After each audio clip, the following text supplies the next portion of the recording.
Louvado seja nosso Senhor Jesus Cristo. Nós vamos fazer o comentário da segunda carta de São Paulo aos Coríntios, nosso segundo encontro. Vamos trabalhar 2 Coríntios, do capítulo 1, do versículo 1 ao 11. Ouçamos a leitura. Paulo, apóstolo de Jesus Cristo, pela vontade de Deus, o irmão Timóteo, a igreja de Deus que está em Corinto, e também a todos os cristãos que se encontram por toda a Acaia. A graça e a paz a vocês da parte de Deus, nosso Pai, e do Senhor Jesus Cristo. Solidariedade na perseguição. Bendito seja o Deus e Pai de nosso Senhor Jesus Cristo, o Pai das misericórdias e Deus de toda consolação. Ele nos consola em todas as nossas tribulações, para que possamos consolar os que estão em qualquer tribulação, através da consolação que nós mesmos recebemos de Deus. Na verdade, assim como os sofrimentos de Cristo são numerosos para nós, assim também é grande a nossa consolação por meio de Cristo. Se somos atribulados, nós o somos para a consolação e salvação de vocês. Se somos consolados, é para a consolação de vocês, para que possam suportar os mesmos sofrimentos que também nós padecemos. E a nossa esperança a respeito de vocês é firme, pois sabemos que se vocês participam dos nossos sofrimentos, também participarão da nossa consolação. Irmãos, não queremos que vocês ignorem isto. A tribulação que sofremos na Ásia nos fez sofrer muito, além de nossas forças, a ponto de perdermos a esperança de sobreviver. Sim, nós nos sentíamos como condenados à morte. A nossa confiança já não podia estar apoiada em nós, mas em Deus, que ressuscita os mortos. Foi Deus quem nos libertou dessa morte e dela nos libertará. Nele, colocamos a esperança de que ainda nos libertará da morte. Para isso, vocês vão colaborar por meio da oração. Desse modo, a graça que obteremos pela intercessão de muitas pessoas provocará a ação de graças de muitos em nosso favor. Prólogo, endereço e saudação, solidariedade na perseguição. Versículo 1. Paulo, apóstolo de Jesus Cristo pela vontade de Deus, o irmão Timóteo, a igreja de Deus que está em Corinto, e também a todos os cristãos que se encontram por toda a Acaia. No início aparece o remetente da carta, Paulo. Em seguida afirma, apóstolo, por vontade de Deus. Paulo recebeu esta missão divina. É Deus o autor da sua missão. Ele foi escolhido no caminho de Damasco. Atos, capítulo 9, do versículo 1 a 19. E o Senhor disse a Ananias, vá, porque esse homem é um instrumento que eu escolhi para anunciar o meu nome aos pagãos, aos reis e ao povo de Israel. Ele não pertencia ao grupo dos 12, mas sua vocação foi de vontade divina. Escolhido por vontade de Deus Pai, para a missão de apóstolo. Apóstolo de Jesus Cristo, mensageiro de Cristo, que caminhou na terra como homem e agora é Senhor ressuscitado. Paulo refere a Jesus Cristo, pregando a vida, morte e ressurreição dele. Ao afirmar Cristo Jesus, Essa afirmação de que Jesus é o Messias quer significar isso: ungido, Cristo, filho de Davi. Depois, essa expressão Cristo Jesus vai se tornar um nome próprio. O nome dele é Jesus. Cristo é o Messias. Mas em Paulo, a palavra Cristo vai fazer parte como se fosse nome próprio. Vai estar sempre unido. Junto com Paulo está Timóteo. E Paulo acrescenta o irmão de ministério, de serviço, colaborador nos Atos dos Apóstolos e nas Epístolas Paulinas. Os destinatários da carta são a Igreja de Deus em Corinto, com todos os santos de toda a Acaia. A Igreja, convocados, é toda a comunidade. A carta se dirige à comunidade de Corinto, toda a Acaia, que abrangia a Grécia Central. Os cristãos são denominados santos. Invoca aqui a convocação dos cristãos à comunhão com Deus Pai e pertencentes a Deus como sua propriedade, separados por Deus.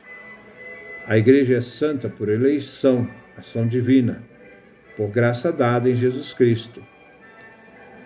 Foi por ele santificada na cruz. Não é uma referência antropológica, pois o ser humano traz a marca do pecado. Visto que Deus é aquele que santifica, cabe ao ser humano, em resposta, se esforçar para uma vida santa. Santos por graça e eleição. A todos os cristãos são confiados a honra da santidade e o dever de concretizarem em si o dom da santidade. Versículo 2. A graça e a paz a vocês da parte de Deus nosso Pai e do Senhor Jesus Cristo. Segue agora a saudação de Paulo. Corinto é a capital da Acaia, e aos cristãos de Corinto e Acaia é que vem dada a saudação paulina. Senhor Jesus Cristo. É uma afirmação de fé da divindade de Jesus Cristo. Graça e paz une a saudação grega com aquela judaica. É uma fórmula de saudação paulina. A graça refere à inclinação amorosa, indulgente e reformante de Deus Pai para com o ser humano. E a paz era a saudação do povo de Israel, Shalom. A palavra paz, Shalom, significa uma harmonia e reconciliação com Deus e, como consequência, a libertação e salvação do ser humano. A paz é um dom de Deus,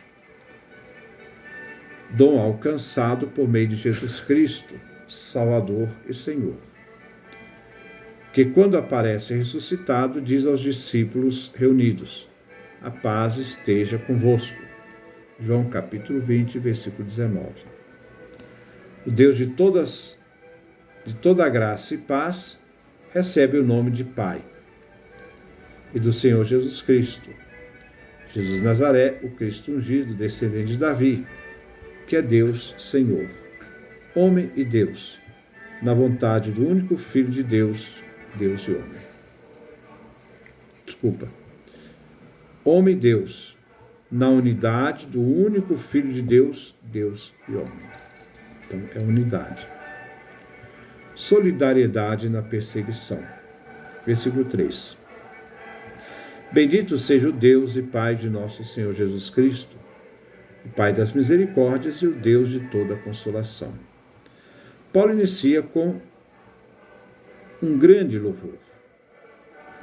Deus vem louvado como Deus e como Pai de nosso Senhor Jesus Cristo. O Pai é princípio e fim de toda disposição, ordem de salvação. Foi o Pai aquele que nos enviou Jesus Cristo. Ele é o Pai que Jesus confessou ser seu Filho e o reconheceu como Pai. Deus Pai é o Pai das misericórdias, das graças, de toda consolação, de toda paz. Deus, por excelência, é o verdadeiro Consolador que exerce em seu agir a misericórdia. Como Criador de tudo o que existe, é fonte primeira de toda misericórdia, de toda graça, de toda consolação, de toda paz. Versículo 4. E nos consola em todas as nossas consolações, para que possamos consolar os que estão em qualquer tribulação, através da consolação que nós recebemos de Deus. A consolação, a paz divina do Pai, procede dele como fonte e inunda a igreja. O apóstolo é um intermediário, mediador da consolação entre Deus e a igreja. A aflição, tribulação, vem superada pela consolação, pela paz, que Deus concede pela alegria transbordante do Espírito Santo e pela previsão da glória futura.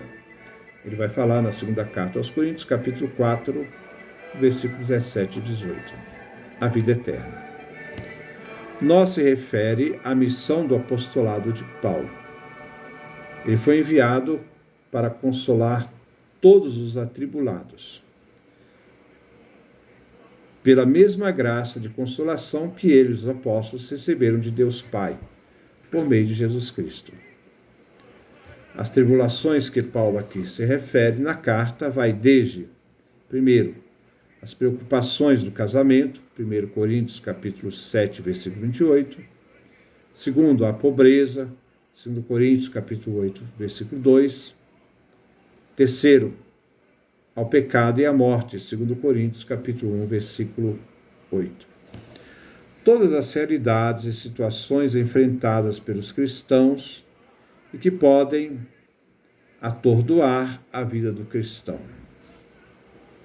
É a fé que nos faz sermos sustentados diante das dificuldades. A fé nos consola, traz a paz, para enfrentarmos os desafios da vida. Versículo 5.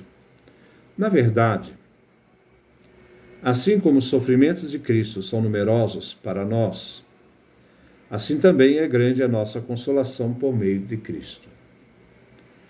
Tudo vem realizado na união com Cristo e com a Igreja. Então, segunda carta aos Coríntios, capítulo 1, do versículo 5 a 6. Os sofrimentos dos cristãos fazem parte dos sofrimentos de Cristo. Completam o sofrimento de Cristo. O discípulo assumiu um compromisso com Cristo Jesus de dar testemunho, isto é, mártir, até com o derramamento de sangue, do próprio sangue, vivendo a palavra de Jesus. Perseguiram-me, perseguir-vos-ão também, de João, no seu Evangelho, capítulo 15, versículo 20. Os sofrimentos sobrevêm aos discípulos por causa do próprio Cristo. Mais profundo é o padecimento do discípulo na sua comunhão com Cristo. E como membro de Cristo Jesus, ele sofre no cristão e o cristão sofre em Cristo. Da comunhão de dores, Cristo Jesus faz brotar a consolação do sofrimento e, por meio dessa consolação, prepara o caminho para o compartilhar na glorificação, na ressurreição. A participação do cristão no sofrimento de Jesus se torna penhor para compartilhar na força da ressurreição de Jesus. Versículo 6. Se somos atribulados, nós o somos para a consolação e salvação de vocês.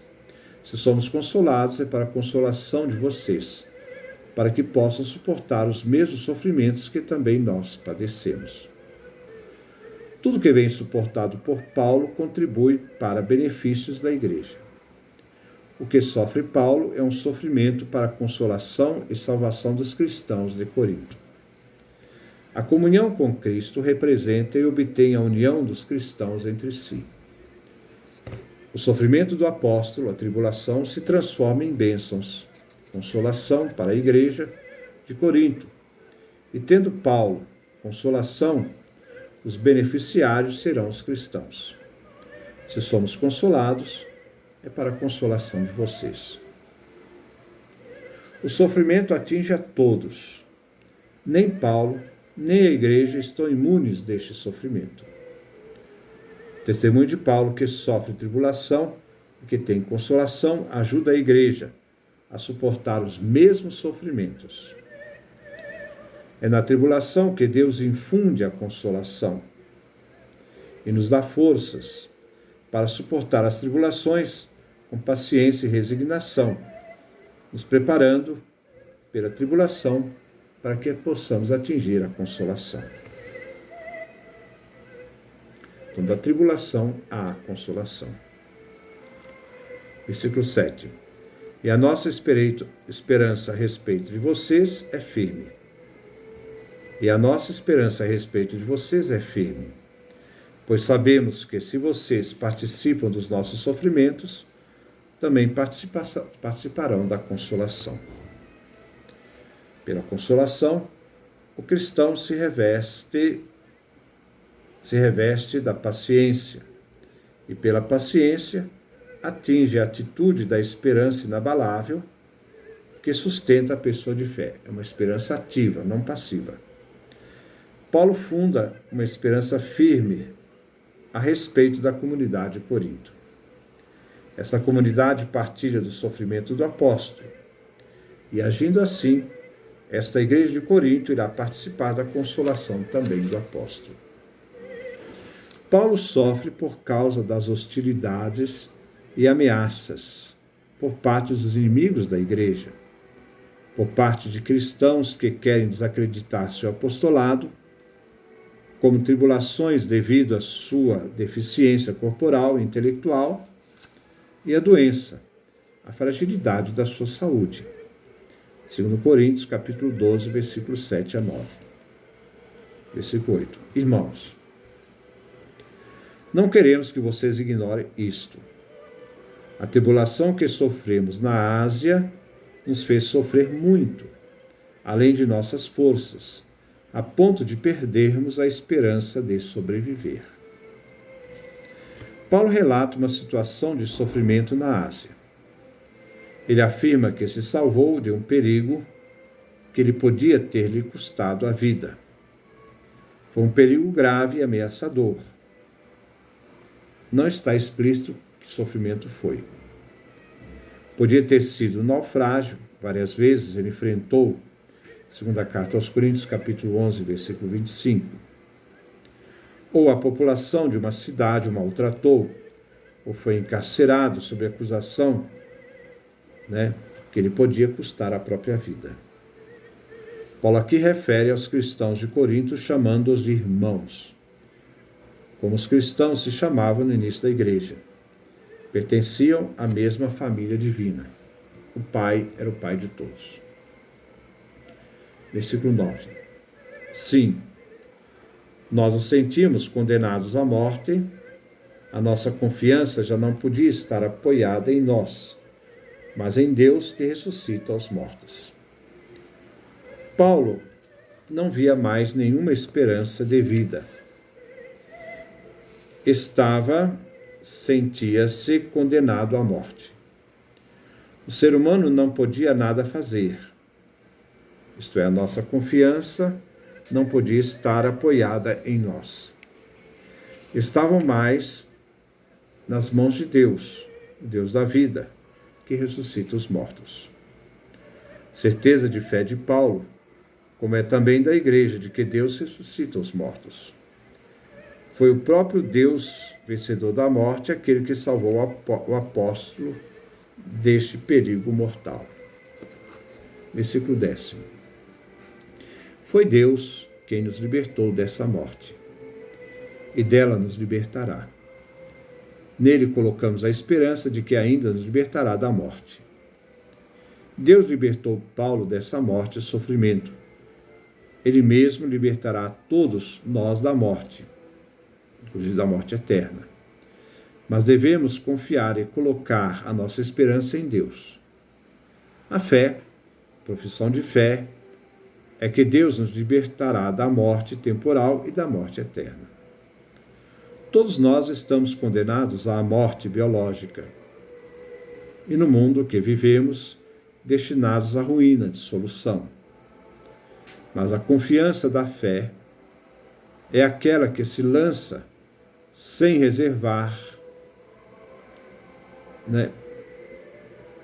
nada que possa impedir de se lançar totalmente em Deus.